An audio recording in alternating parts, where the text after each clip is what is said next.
Hi everyone, Sean Humphreys here. Welcome to the video presentation, the 10 Resiliency Tips.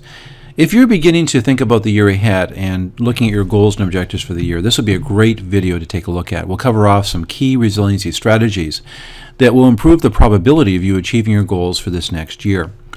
Included with this video presentation is a complimentary copy of Chapter 1 of the Resilient Professional ebook. And I'd also encourage you to take a look at the ebook because the strategies covered off in this video presentation will be unpacked in even greater detail in the Resilient Professional ebook. So I hope you enjoy the video presentation and the complimentary copy of the PowerPoint slides, and all the best for the new year ahead as you plan for your goals and objectives professionally and personally.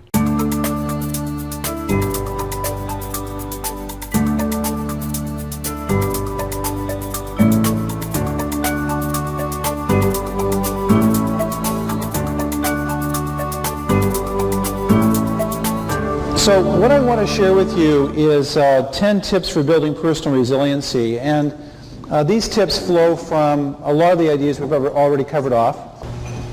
So we've already talked about the fact that we're in an environment where there's tremendous change going on. We're dealing with transitions, dealing with change, and the other reality is as we get older, our capacities, unless we take intentional action, are diminished. You look at digestion, Jody talked about that. That's a critical one. And the reality is our body's ability to extract nutrients from the food we eat gets compromised as we get older. And so by supplementing and being in tune with probiotics and other strategies, we can assist our body to remain resilient as we get older. So really critical. So tip number one, when you look at those individuals that are resilient, right? And these are common traits of resilient individuals. You want to write this down. They cultivate a compelling purpose. And this has been talked about quite a bit. But it really is an important thing. We get really busy in our days, and we sometimes forget to sit down and go, what's life all about? Once I get past all the busyness, what do I want to actually be doing that will provide some meaning and purpose? And resilient people cultivate and nurture purpose. And there's some common questions we can ask ourselves. Why am I here? Why do I exist? Why do I get up in the morning? What excites me? What do I want my legacy to be? To me, that's the most powerful question. So when I'm gone, what impact do I want to leave? My family, my community, my world. What am I really passionate about? So resilient people connect to that purpose, and they spend some time cultivating. So that's the first tip. And what is my role in creating the future that I want? Now, once you do that, there's two things you need to have in place when you look at purpose, and that's basically, once you cultivate the purpose, marrying it with vision. What's vision? Vision is a story or the narrative that you want to see happen in your future in each of the main areas of your life. Your family life, your career, your community life, your personal life. Write a story about what that looks like down the road. And marry that vision for the future to your purpose. Try to tie those two things together. That's an ideal scenario where in your career you're actually fulfilling some of your life purposes, how you want to make a contribution. If you can marry those things together, it unleashes incredible resiliency and energy in our lives. Now, resilient people also either intuitively just know it, or maybe someone's given them some guidance and mentorship. They understand that there's a process. There's a purpose, clarification of values, understanding our mission. So mission and vision are kind of the same idea in some respects. So those are specific visions for each of the areas of my life. And then actionable goals. So it's not good enough to just have a purpose and cultivate that purpose. How do you make it work in the real world?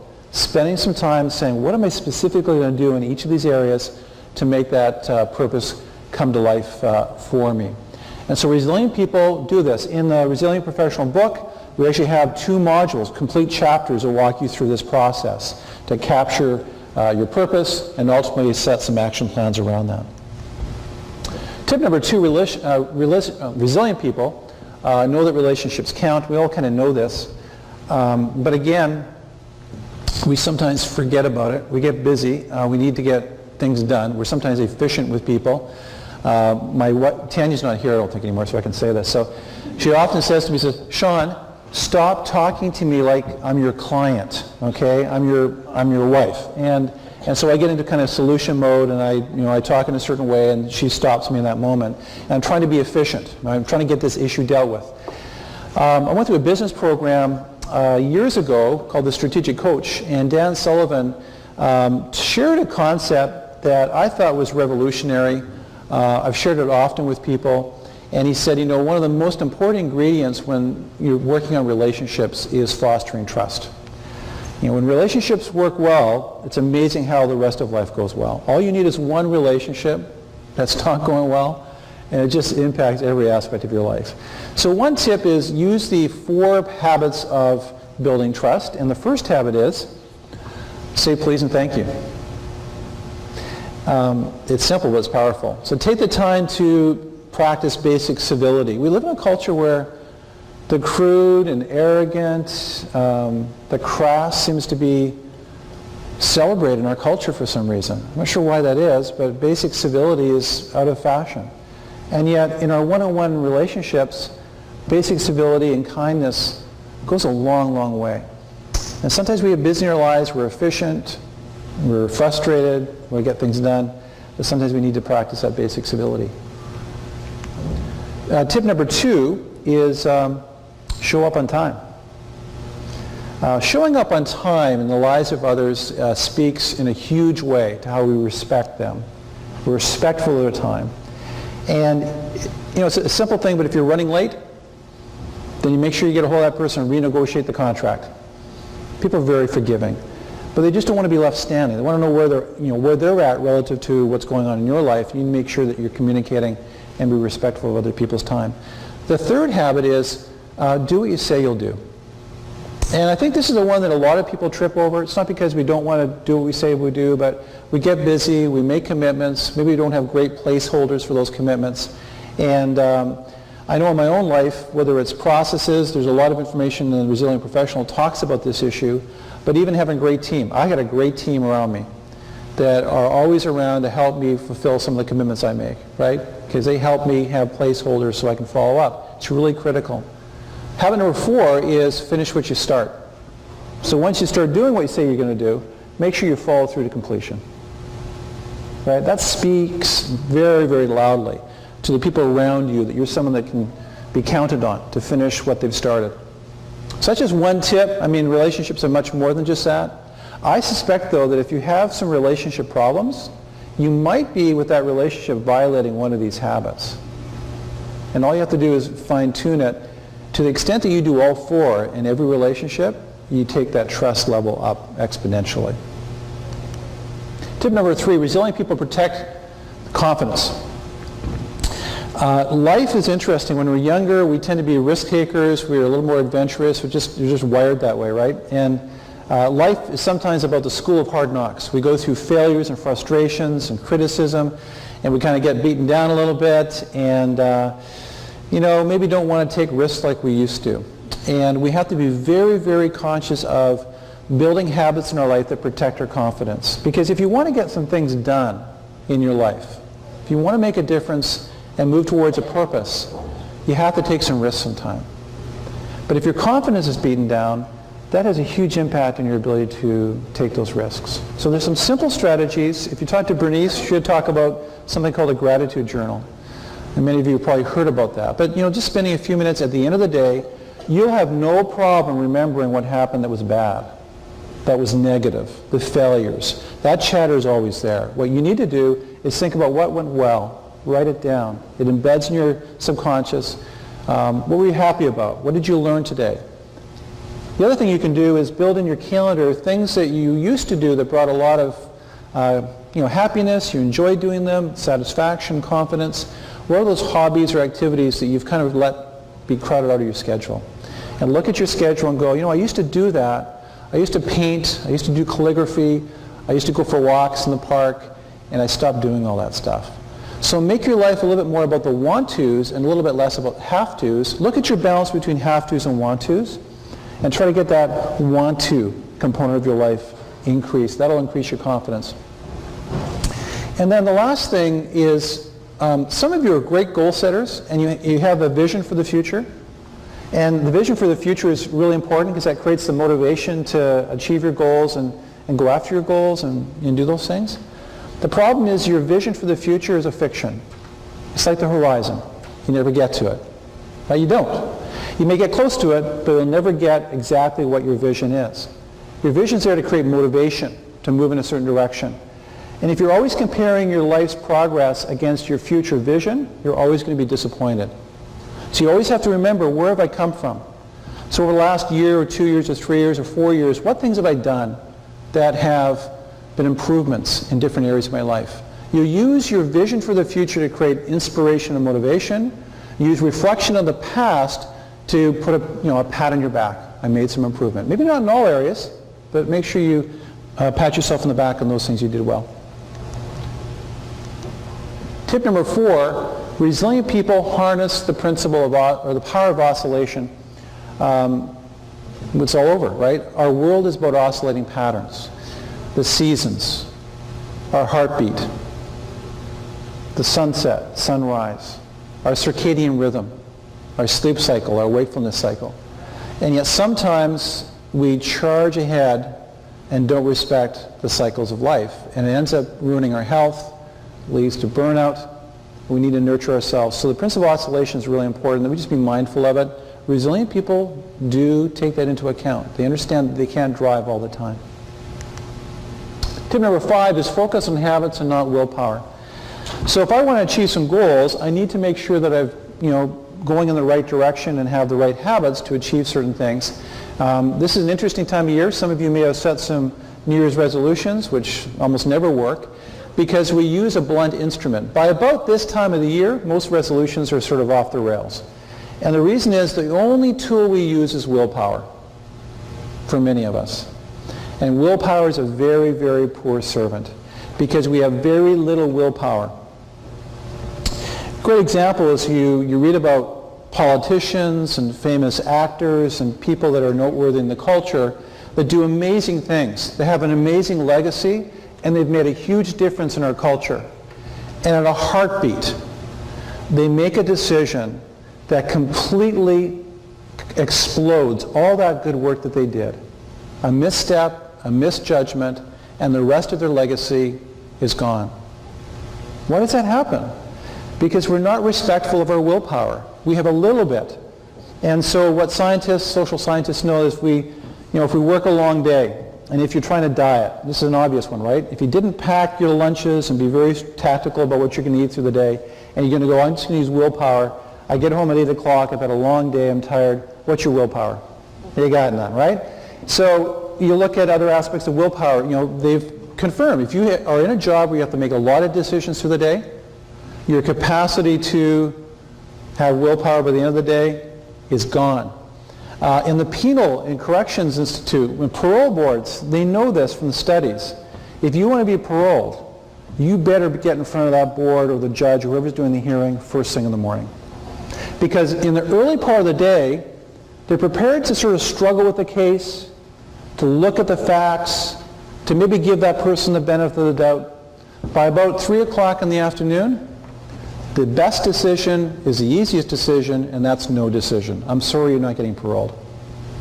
So it's all around, and so willpower needs to be supported by other things. And so what you want to do is pick a particular area in your life that you want to make some improvements on. It's not going to take 21 days. It's probably going to take at least 60 days. And use that little wee bit of willpower you have to focus on that one thing. All right?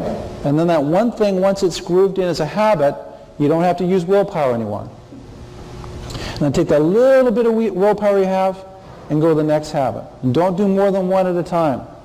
And then around that willpower, surround it with other things like encouragers, people who are fans. You'll be surprised when you want to change. Sometimes the people closest to you get threatened by those changes, and they're not that supportive. But be very careful who you share your dreams and goals with. And so with that, you have to make sure you build people around you that are supportive. Number 2, make sure you've got structural supports. If you're working out, make sure it's on the way to work, not someplace across the city. If you want to change your dietary practices, clean out that hamper. Make sure you have good, healthy foods. If you're lifting weights, you're going to do it at home, don't have the weights in the basement, have them in the living room. I mean, there's some basic things we can do. Again, we talk about that in the Resilient Professional book. Tip number 6, actually, Adrian talked about this, the principle of overload, which is basically, if I'm trying to be more patient, I want to put myself in situations where it really forces me to exercise my patience muscle, and as I exercise that muscle, it'll get stronger. So rather than being passive and getting in situations that, try my patience, actually plot some strategies around, I'm going to go into the situation, always tries my patience, but it's early in the day, I've got some willpower, I'm going to keep at it, I'm going to try to expand my capacity to be patient. So use the principle of overload. It's not just about lifting weights or going for a marathon. Tip number 7 is resilient people are students of themselves. There's no such thing as a magic bullet. There's no such thing as a magic bullet recipe, a magic bullet nutrient or supplement. All of us are individuals with unique cognition and physiology and life experience and friends and supports and resources. And so resilient people reflect. Resilient people journal. Resilient people try different things and take some time to go, does that work for me? That diet I just heard about sounds awesome, I'm going to try it. But it may not work for you. Some people can deal with carbohydrate intake, no problem. Other people have to really monitor the amount of carbohydrate they take in. It's not that you have less willpower or you're better at dieting. It's just that some people's bodies respond to different nutrients, macronutrients differently. And so in every area of your life we have to try things. There's no blueprint. There's no magic bullet. You have to be an experiment of one. And so, becoming that student is just taking the time to reflect. Tip number 8, Adrian and Bernice talked about this, is understanding the autonomic nervous system, which is 2 components: parasympathetic, which is this, the relaxation response, and then the sympathetic nervous system. That's that fight or flight, run from the tiger, fight the tiger. And like I said in my retirement presentation, I truly believe that most people are in low-grade sympathetic activation. It creates inflammation, it creates release of blood sugars, it can lead to diabetes. There's all kinds of things going on, and I think most, they're not even aware of it. I think this is a very sexist thing to say. I think men are the worst at it. You ask most guys, how you doing? Fine. They have stress up to here, you have no idea that they're stressed. They think they're okay, and then all of a sudden a heart attack hits. I think women are a little bit more in tune with this kind of stuff, but there's simple things they talked about it. You can be going for walks, mindfulness, prayer, meditation, getting outside. Those are all important things that will calm down that stress response so that you can be a little bit healthier. Embrace coaching, we already talked about this one. And coaches don't have to be people you're paying. I mean, these are just, they could be friends, mentors. So Marshall Goldsmith, a very famous executive coach, pioneered an idea called peer coaching. And I'm currently doing this peer coaching with a colleague of mine. And every week we get together for breakfast, and we have about 15 questions we ask each other.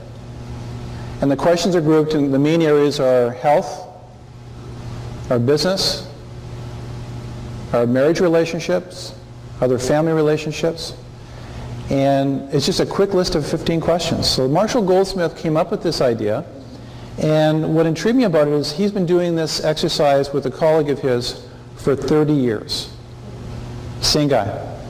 And they're both busy consultants traveling all over the world, and they'll just pick up the cell phone, give the other person a quick call, and go through the list of questions.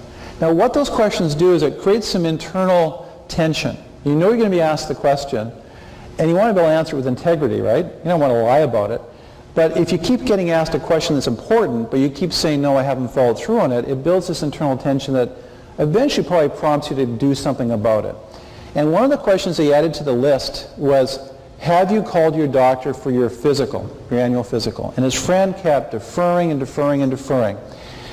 Finally, he just had enough, and he finally called the doctor, set up the physical. He went to the doctor, got the results, and the doctor said, you know, I've got good news and bad news. The bad news is you've got cancer. The good news is we caught it early enough that we can do something about it. But had you waited much longer, it would have been too late. And in that moment, Marshall and his friend realized the power of peer coaching. Really, really significant.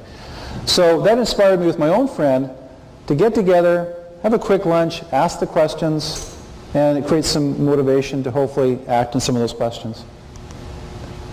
And tip number 10, care for the body. We've covered a lot of these things already, so I'm just going to quickly go through them. A couple of tips. My wife's interesting. When I go to bed, she's got earplugs on and she wears a sleep mask. So if you want to sleep well, really important. I mean, if you want to be resilient, you need to have good sleep. Make sure there's no light in your bedroom. If light hits your retina, it can activate cortisol, which creates the wakefulness response, right? So you want melatonin to be surging through your body, not cortisol. Light gets in the way of sleep. Make sure that you are not looking at your iPad or iPhone or other technologies before you go to bed. If you have to do that, do it 2 hours before bedtime. If you look half an hour before your bed, it's going to help to wreck your sleep cycle. Now, my kids laugh at me. I put these blue light blocker glasses on, and the reason I do that is I often have to do stuff on my computer before I go to bed. So I put this on. It blocks out the blue light rays. That light spectrum wrecks your sleep. So at least I can look at my computer, watch TV, or whatever I'm doing, look at my iPhone, and I don't wreck my sleep patterns. Okay, so there's simple little strategies that you can use. The book and course that we put together talks a lot about those strategies. Hydration. I'm not going to go through this one in a lot of detail. Water is an amazing thing. I struggle with this a lot, just hydration, so that's something I have to work on. And then the final thing is exercise. We all know this, but just a few points. 3 times a week, 30 minutes a time, huge impact.